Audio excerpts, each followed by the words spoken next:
के बारे में आज का दिन में हम लोग विचार करेंगे। बाइबल में स्वर्ग के राज्य के बारे में बहुत सी गहराई से शिक्षा दी गई है। कई वर्ष पहले भारत के प्रत्येक शहर व बहुत से गांवों में दीवारों पर लिखा गया था, कलयुग जाएगा और सतयुग आएगा। इसका उल्टा आज देखने में आ रहा है, अर्थात कलयुग का प्रभाव बढ़ता जा रहा है। भ्रष्टाचार, बलात्कार, अनाचार बढ़ता जा रहा है, बेरोजगारी बढ़ती जा रही है, गरीबी और बेकारी फैलती जा रही है, बेगारी फैलती जा रही है। चारों ओर आतंक का भय है, भूकंप है, तूफान है, सुनामी है, अकाल है, बाढ़ का भय है, दुनिया को बर्बादी की कगार पर पहुंचा रही है। हर आदमी असुरक्षा का अनुभव कर रहा है। शहरों में प्रदूषण से और भीड़ के कारण श्वास लेना मुश्किल हो रहा है। आदमी ये कहता हुआ सुबह घर से निकलता है कि शाम तक सुरक्षित अपने परिवार में पहुंच जाए तो ईश्वर का धन्यवाद हो। बाइबल कहती है, रोमियो की किताब 8 अध्याय उसका 19 पद में लिखा है, सृष्टि बड़ी आशा भरी दृष्टि से परमेश्वर के पुत्रों के प्रकट होने की बाट जो रही है। इसी अध्याय का 21 और 22 पद में लिखा है, क्योंकि सृष्टि भी आप ही विनाश के दासत्व से छुटकारा पाकर परमेश्वर की संतानों की महिमा की स्वतंत्रता प्राप्त करेगी, क्योंकि हम जानते हैं कि सारी सृष्टि अब तक मिलकर कराहती और पीड़ाओं में पड़ी तड़पती है। इसका मतलब यह है कि लोगों के अंदर तड़पन और कराहना है। इससे छुटकारा तभी होगा जब स्वर्ग का राज्य लोगों के मनों में, परिवारों में, समाज में, घरों में, लोगों का जीवनों में आ जाए, और तब इसका भय से छुटकारा उन्हें मिल जाएगा। परमेश्वर का वचन कहता है, पवित्र शास्त्र बाइबल में स्वर्ग का राज्य और परमेश्वर का राज्य दोनों विषयों पर बात की जाती है। यूहन्ना बपतिस्मा देने वाले ने इन्हीं शब्दों का प्रचार आरंभ किया था कि मन फिराओ, क्योंकि स्वर्ग का राज्य निकट आ गया है। प्रभु यीशु मसीह ने भी इन्हीं शब्दों से अपनी सेवा को आरंभ किया था। प्रभु यीशु मसीह ने कहा, मन फिराओ क्योंकि स्वर्ग का राज्य निकट आ गया है। पौलुस लिखते हैं, प्रेरित पौलुस, परमेश्वर का राज्य खाना पीना नहीं परंतु धर्म और मेल मिलाप और वो आनंद है। तो परमेश्वर का राज्य में और स्वर्ग के राज्य में दोनों में अंतर है। परमेश्वर के राज्य में खाना पीना नहीं है, लेकिन उसके राज्य में धर्म है, धार्मिकता है, मेल मिलाप है और आनंद है। स्वर्ग का राज्य क्या है? वो निकट आ गया है। उसमें हमें जाने के लिए अपने मन को परिवर्तित करने की आवश्यकता है। आज लोग खाने पीने और मस्त रहने के जीवन को ही समझते हैं, लेकिन ऐसा स्वर्ग समझते हैं, लेकिन ऐसा सोचना गलत है। जो गरीब है उसके पास भले ही धन ना हो, लेकिन उसके पास परमेश्वर की धार्मिकता है, उसके पास में मेल है, मेल का जीवन है, उसका जीवन आनंदित है, उसका जीवन में शांति है। और हमें हमेशा धनवान और कंगाल लाजर को याद रखना चाहिए, जहाँ पर उसे खाना और पीना नहीं वरन धर्म और मेल मिलाप की आवश्यकता है। क्योंकि लिखा है, पहले तुम परमेश्वर के राज्य और उसकी धार्मिकता की खोज करो, तब ये सब वस्तुएं तुम्हें दे दी जाएंगी। परमेश्वर का राज्य बातों में नहीं है, लेकिन परमेश्वर का राज्य सामर्थ्य में है। 1 कुरिन्थियों 4:20 में कुछ लोग बड़ी बड़ी डींगे मारते और ऐसा दिखाते हैं कि मानो उनके पास पूरी बाइबल याद है, लेकिन वे परमेश्वर के सामर्थ्य का अनुभव नहीं करते हैं। पवित्र आत्मा की भरपूरी का अनुभव जीवन में कभी हुआ ही नहीं।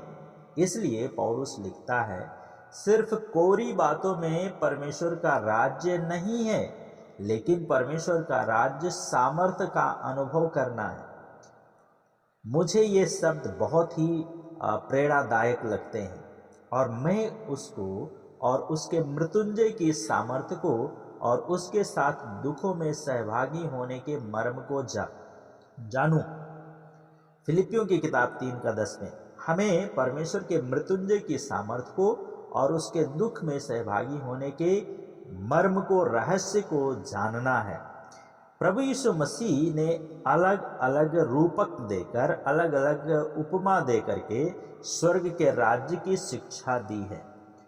आइए हम कुछ संक्षिप्त रूपों में परमेश्वर के स्वर्ग के राज्य की बातों का हम विचार करेंगे।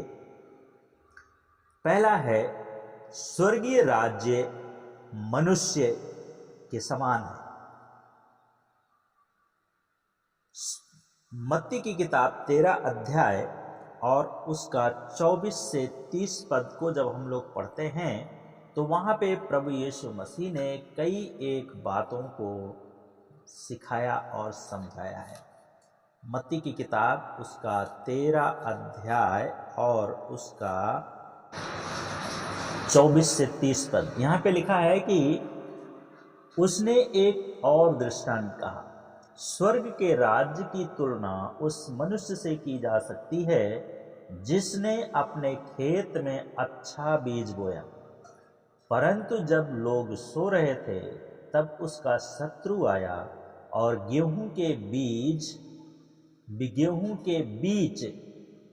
जंगली बीज बोकर चला गया। गेहूं के बीच जंगली बीच में और बीज में, दोनों में केवल एक अक्षर का फर्क है। तो गेहूं के बीच में जंगली बीज बोकर शत्रु चला गया, पर जब गेहूं में अंकुर निकले और फिर बालें आईं तो जंगली घास भी दिखाई दी। तब दासों ने आकर स्वामी से कहा, हे स्वामी, क्या तूने अपनी भूमि में अच्छा बीज नहीं बोया था? फिर उसमें जंगली घास कहाँ से आई? और उसने उनसे कहा कि ये किसी शत्रु का काम है। दासों ने उससे कहा, क्या तू चाहता है कि हम जाकर उन्हें बटोर लें? परंतु उसने कहा, नहीं, ऐसा ना हो कि जंगली घास बटोरते समय कहीं तुम उसके साथ गेहूं भी उखाड़ दो।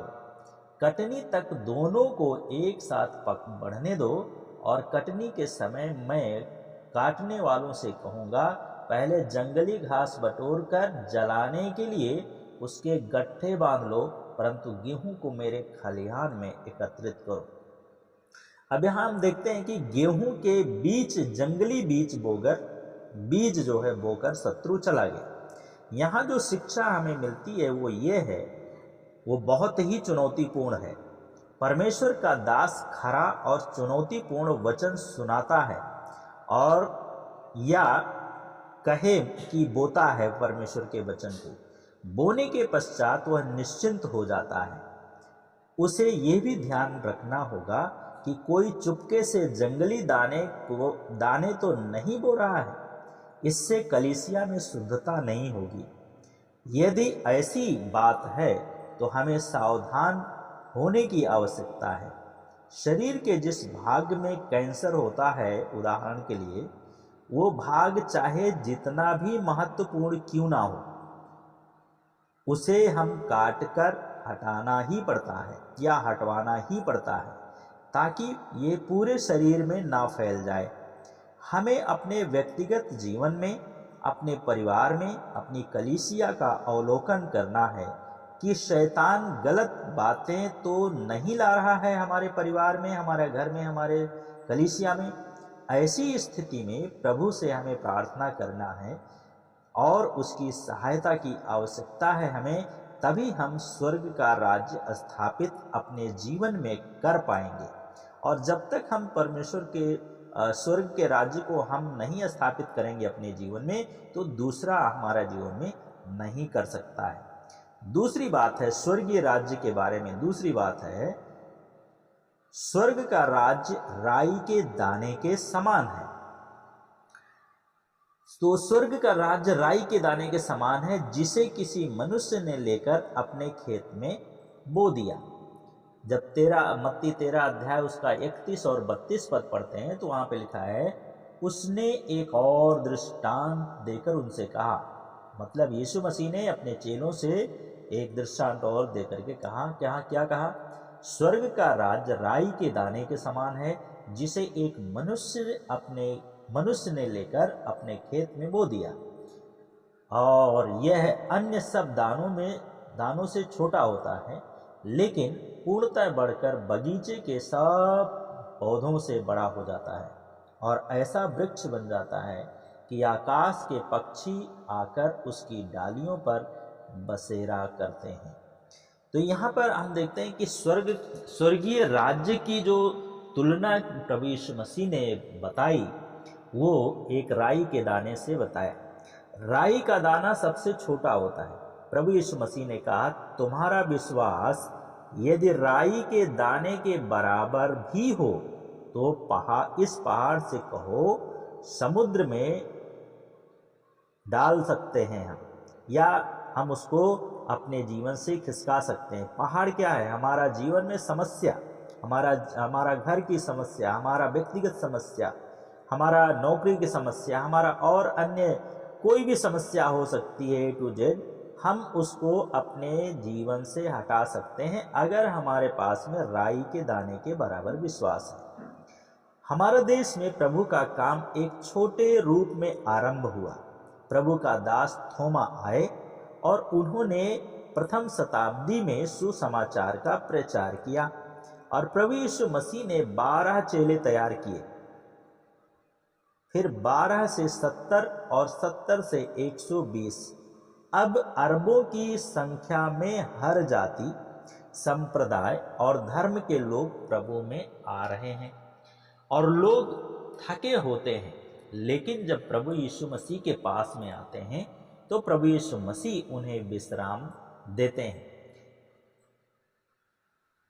या विश्राम पाते हैं।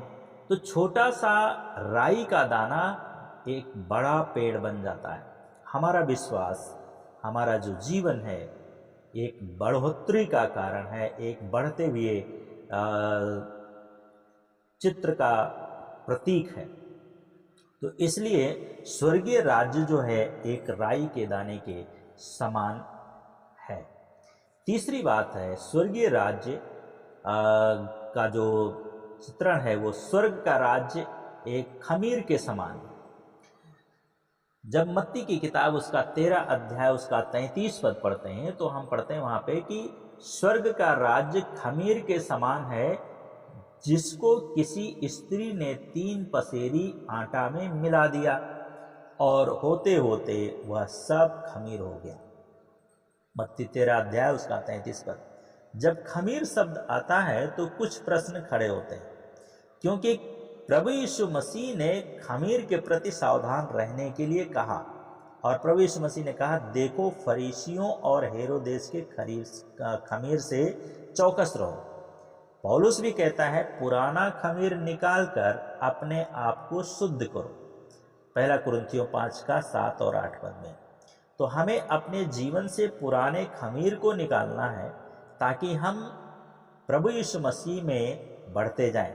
खमीर क्या करता है? फैलता और बढ़ता है, लेकिन वह दिखाई नहीं देता है। थोड़ी सी बुराई बड़ी भलाई को समाप्त कर देती है। यदि एक प्रभु का सेवक उत्तम ढंग से बढ़िया से सेवा संपन्न कर रहा है या सेवा कर रहे हैं और यदि उससे कोई एक गलत काम हो जाता है तो उसकी चर्चा आग की तरह फैलने में या फैलाने में हम कोई कसर नहीं रख छोड़ते हैं। हमें अपने जीवन को स्वयं जांचना है और सावधान रहना है। प्रभु का कार्य छोटे पैमाने से आरंभ होता है। जब कोई प्रभु यीशु को ग्रहण करता है तब उसके द्वारा सैकड़ों लोग प्रभु को ग्रहण करते हैं। छोटी सी चिंगारी बड़े वन में आग लगा देती है। काश प्रभु की सेवा की बढ़ोतरी हेतु उसमें थोड़ा सा खमीर हमारा जीवन से दूसरों का जीवन में चला जाता, जिससे प्रभु का कार्य बढ़ जाता और प्रभु के लोग बढ़ जाते और प्रभु में लोग आ जाते और परमेश्वर के राज्य की स्थापना हो जाती और उसका राज्य बढ़ता और फैलता जाता। प्रिय भाई और बहनों, आपका जीवन से क्या आपका जीवन में ऐसा खमीर है जो दूसरों को मसीह के लिए खींच लाने में काम करता है या कारगर है? चौथी बात है, स्वर्ग का राज्य खेत में छिपे धन के समान है। मत्ती की किताब उसका 13 अध्याय 44 पद में लिखा है, स्वर्ग का राज्य खेत में छिपे हुए धन के समान है, जिसे किसी मनुष्य ने पाकर छिपा दिया और आनंद से भरकर अपना सब कुछ बेचकर खेत को मोल लिया। इस उदाहरण में खेत संसार है जिसमें कई अरब लोग रहते हैं, कई संप्रदाय के लोग रहते हैं, कई जाति के धर्म के लोग रहते हैं, लेकिन इन लोगों में बहुत से ऐसे हैं जो चुने हुए हैं परंतु भीड़ में खोए हुए हैं। प्रभु अपने समय में इन्हें अपने पास बुलाएगा। प्रभु के सेवक किसान हैं। हम और आप एक किसान हैं, एक विश्वासी एक किसान है जो इस धन के बारे में जानते हैं, क्योंकि प्रभु की दृष्टि, प्रभु का जो दृष्टि है, प्रभु का जो देखने का तरीका है, इन आत्माओं का बड़ा मूल्य है। प्रभु का दृष्टि में इन आत्माओं का जो संसार में छिपे हुए हैं उनका बहुत ही मूल्य है।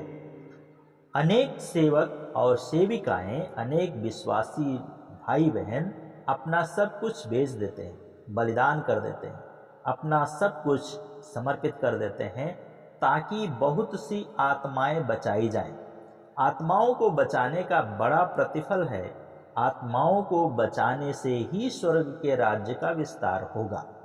इसलिए आइए हम सब लोग मिलकर प्रभु के चरणों में अपने आप को समर्पित कर दें ताकि स्वर्ग के राज्य में बड़ा प्रतिफल हम पा सकें और उन लोगों को जो छिपे हुए इस संसार में यीशु मसीह के लिए छिपा हुआ है उनको हम बाहर ला सकें, प्रभु यीशु मसीह के वचन को उन तक पहुंचा करके, सुसमाचार पहुंचा करके। पांचवी बात है, स्वर्ग का राज एक व्यापारी के समान है। एक व्यापारी के समान है जो अच्छे मोतियों की खोज में था। उसे एक बहुमूल्य मोती मिला तो उसने जाकर अपना सब कुछ बेच दिया और उससे खेत मोल ले लिया। मत्ती की किताब उसका 13 अध्याय उसका 45 और 46 पद। यहाँ पे लिखा है कि फिर स्वर्ग का राज सच्चे मोतियों से खोजने वाले एक व्यापारी के समान है। जब उसे एक बहुमूल्य मोती मिला तो उसने जाकर अपना सब कुछ बेच दिया और उस मोती से खरीद लिया, उस मोती को खरीद लिया। हम जानते हैं कि एक अच्छा व्यापारी घाटे का सौदा नहीं करता है। मसीही लोग एक अच्छा व्यापारी बनना है, आत्मिक रूप से भी भौतिक रूप से भी। वो देखता है कि कौन सी वस्तु के व्यापार से अधिक धन मिलेगा। यदि हम ये कहें कि एक बहुमूल्य मोती उद्धार या अनंत जीवन है, तब ये गलत ना होगा। आज भी लोग उद्धार की खोज में हैं। जब लोगों की मुलाकात यीशु मसीह से हो जाती है, तब वे सब दूसरों को मसीह यीशु के विषय में बताने लगते हैं। इससे अनेक लोगों के जीवन में स्वर्ग के राज्य की स्थापना हो जाती है। वे चुप नहीं रहते, लेकिन लगातार बताते रहते हैं और स्वर्ग के राज्य को बढ़ाते जाते हैं। हमें भी ऐसा ही व्यापारी बनना है। बहुमूल्य मोती पाकर छिपा करके नहीं रखना है, लेकिन हमें लेन देन करना है, अर्थात सुनाना है, बताना है और लोगों को प्रभु यीशु मसीह के पास में लाना है। तो हमें, हमारा जो जीवन है, आपका जो जीवन है, एक व्यापारी के समान लेन देन करने वाला, सुसमाचार को लेन देन करने वाला बनना है। छठी बात है, स्वर्ग का राज्य उस बड़े जाल के समान है, या एक बड़े जाल के समान है। मत्ती की किताब उसका 13 अध्याय उसका 47 से 50 पद, यहाँ पे लिखा है, फिर स्वर्ग का राज उस महाजाल के समान है जो समुद्र में डाला गया और हर प्रकार की मछलियों को समेट लाया। और जब जाल भर गया तो लोग उसे तट पर खींच लाए, और उन्होंने बैठकर अच्छी मछलियों को तो टोकरियों में इकट्ठा किया, पर जो बुरी थी उनको फेंक दिया। इस युग के अंत में ऐसा ही होगा, स्वर्गदूत आकर दुष्टों को धर्मियों से अलग करेंगे और उन्हें आग के भट्ठे में डाल देंगे, जहां रोना और दांत पीसना होगा। अब इस दृष्टांत के द्वारा हम इस बात को देखते हैं कि प्रभु हमें और आपको ये इस बात को बताना चाहता है कि न्याय के दिन प्रकट होगा। प्रभु के लोग समुद्र में जाल डाल रहे हैं, इस संसार में जाल डाल रहे हैं। समुद्र संसार का प्रतीक है। अनेक कमजोर, लाचार और कई अच्छे और कई निकम्मे लोग होते हैं, उनको यीशु मसीह में हमें लाना है। कलीसिया में हर तरह के लोग हैं, मिलावट है, अभी छटनी नहीं हुई है। जब कटनी होगी तब छटनी अवश्य होगी, जब कटनी होगी तब छटनी अवश्य होगी। अभी जाल में है, जब प्रभु प्रकट होगा तब वे ही लोग स्वर्ग में प्रवेश करेंगे जो उद्धार प्राप्त हैं।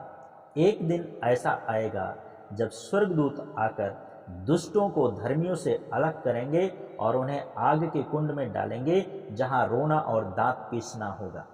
हमारा कर्तव्य है, हमारा जिम्मेदारी है कि हम प्रभु के राज्य के लिए लोगों को बचाएं।